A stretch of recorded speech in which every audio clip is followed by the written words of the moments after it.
Assalamualaikum warahmatullahi wabarakatuh. Pada hari ini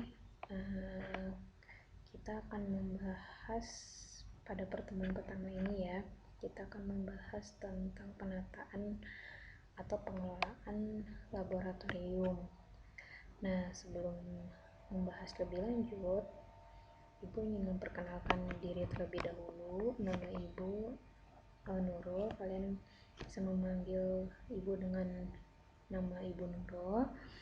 Nah, untuk pelajaran AKT atau analisis kimia terpadu ini, pada intinya kalian akan membahas atau mengulang, lebih tepatnya mengulang kembali materi-materi yang telah diajarkan di sebelumnya.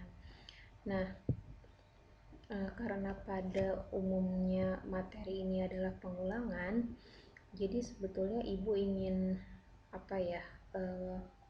flashback gitu ya. Flashback ini kan sebetulnya pelajaran-pelajaran yang pernah kalian pelajari gitu, dan pasti ada lupanya gitu ya.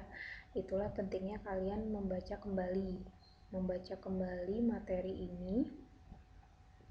Dan sebetulnya materi untuk mata pelajaran AKT ini tidak sulit. Ibu rasa ini tidak sulit karena benar-benar pelajaran yang bukan pelajaran baru lagi gitu buat kalian. Jadi harapan Ibu kalian banyak membaca dan mengulang kembali pelajaran-pelajaran yang telah diajarkan sebelumnya gitu ya. Contohnya ini, pada hari ini kan kita membahas tentang laboratorium. Intinya sebetulnya kan kalian sudah pernah membahas ini, mungkin sudah pernah mempelajari ini di kelas 10 ya, tentang pengenalan laboratorium. Tetapi Ibu tidak ingin menjelaskan apa itu laboratorium dan lain sebagainya, enggak, karena kalian sudah pasti tahu lah ya, apalagi kalian sudah sering di lab gitu ya. Tapi lebih intinya sih pada pelajaran AKT ini kalian Ibu ingin mencoba untuk mengajarkan atau membahas kembali gitu ya, membahas kembali pelajaran-pelajaran yang sebelumnya pernah diajarkan gitu ya. Jadi slide ini sebetulnya bisa kalian baca sendiri karena insya Allah kalian paham juga, karena ini tidak asing ya buat kalian. Tapi Ibu ingin menjelaskan sedikit saja, sisanya kalian baca sendiri ya. Oke. Intinya penataan laboratorium itu kan berhubungan sekali dengan tata letak laboratorium.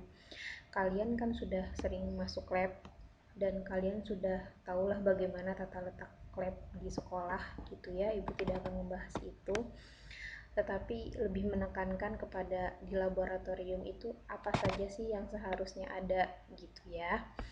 Nah, tata ruang kita bahas ya dari awal. Tata ruang sebuah laboratorium harus direncanakan sejak pembangunan gedung.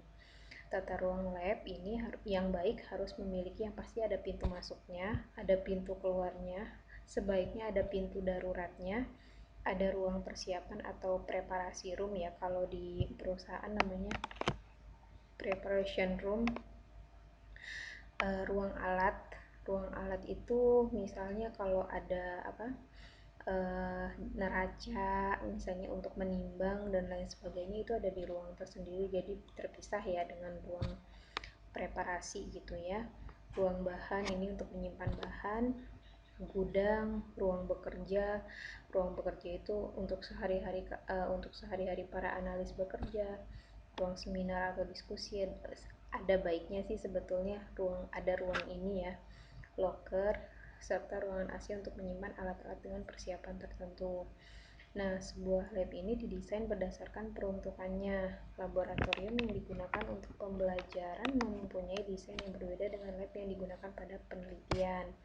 Lab yang ideal itu harus mempunyai desain yang baik, terutama dalam hal bentuk, ukuran, dan tata ruang. Hal yang perlu diperhatikan juga adalah kapasitas lab. Suatu lab pembelajaran mempunyai ukuran yang lebih besar dari laboratorium penelitian. Dengan demikian mempunyai kapasitas yang lebih banyak.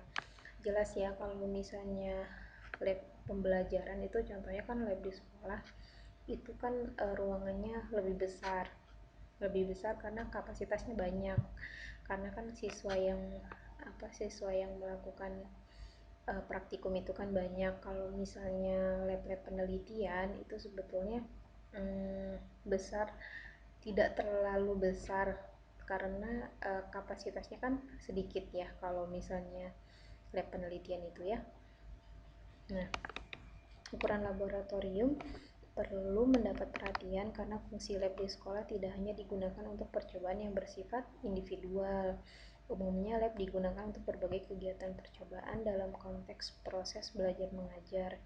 Jumlah siswa yang melebihi kapasitas ruangan lab dalam satu kali percobaan akan mengganggu kenyamanan dan jalannya percobaan atau aktivitas lainnya. Ya, selanjutnya. Ini beberapa prinsip yang berhubungan dengan layout atau tata letak lab. Yang pertama, sederhana.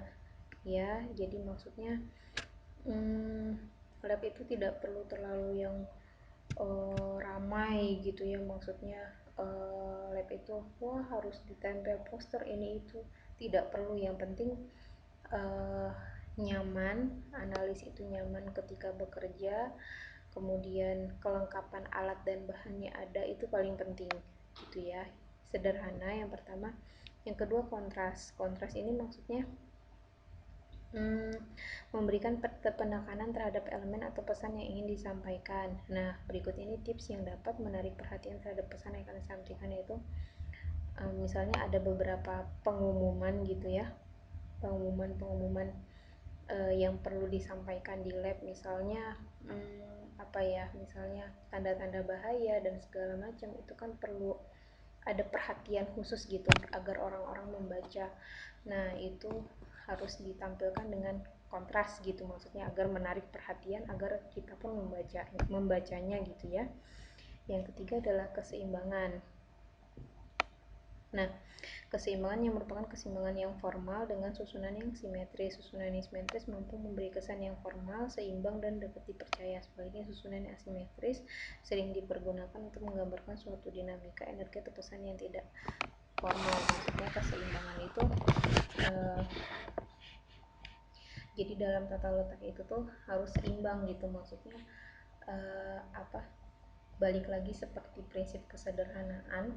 Jadi lab itu harus seimbang. Kalau misalnya ada ruang bekerja, di situ ada ruang menimbang dan lain sebagainya, itu harus seimbang gitu ya. Tidak boleh misalnya terlalu besar, terlalu lab didominasi oleh meja praktikum aja gitu, tanpa adanya ruang penimbangan dan segala macam, itu tidak boleh juga gitu ya. Kemudian keharmonisan juga ya, dan lain-lain sebagainya, ini bisa kalian baca sendiri. Oke, ini juga. Ini beberapa hal pokok yang harus diperhatikan ketika menata ruang lab. Yang pertama, tidak terletak searah dengan arah mata angin, jarak terhadap sumber air, saluran pembuangan, dan jarak dengan gedung lain. Ini penting ya, apalagi untuk jarak dengan sumber air ya, sebaiknya dekatlah ya dengan sumber air, karena khawatir terjadi sesuatu yang betul-betul sangat membutuhkan air, kita tidak perlu jauh-jauh untuk mencari air gitu. Jadi setidaknya di dalam lab itu ada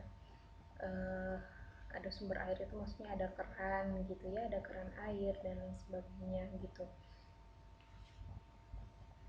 Oke.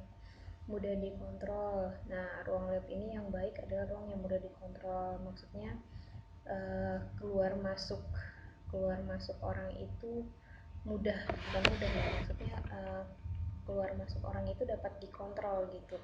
Jadi jadi ketika misalnya ada yang praktikum di dalam lab, kemudian pengawas mudah untuk mengawasi siapa saja yang melakukan praktikum dan apa saja yang mereka lakukan gitu ya.